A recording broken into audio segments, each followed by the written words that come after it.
It's an interesting time for SFTR implementation, I believe. Since we've had the reg text finalised and the reporting data are now clear, a lot of people who had been previously holding off have mobilised their systems and they're ready to get going.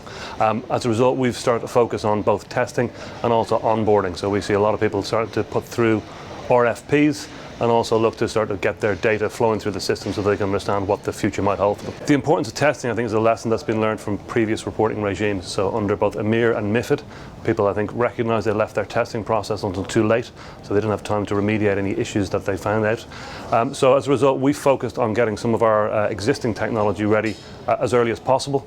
We did some of our build particularly to allow people to start to onboard some of their data, particularly LAIs and static data information, so they can sort of flow those trades through the system and get the output that they require. We believe that the kind of success of the whole project will be driven by the ability for both individual and also industry-wide testing. I think something that has been, that's something we did at the very start of our project. We looked back through EMIR and previous reporting regimes to identify what problems there had been and what lessons could be learned. So something that we focused in on was, I think, two elements really. First was the importance of having information locked down at the point of trade. So we have a trading platform, NGT.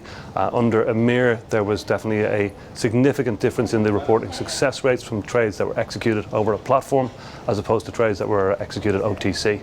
So we recognised that our platform had a big role to play in the successful implementation and reporting success over the lifetime of the SFTR reporting regime.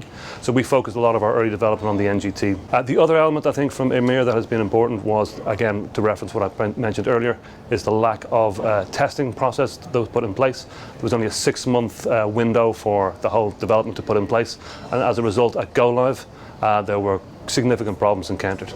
So we've completed the first elements of our process. We looked at NGT, as I mentioned, our trading platform. So we've put together quite a considerable body of work there, both looking at static data and also looking at UTI generation and the information that can be captured on the shared trade ticket that's sent back to our clients. The second element we've looked at has been the transparency element, so that comes down to allocations both of the loans and the associated collateral.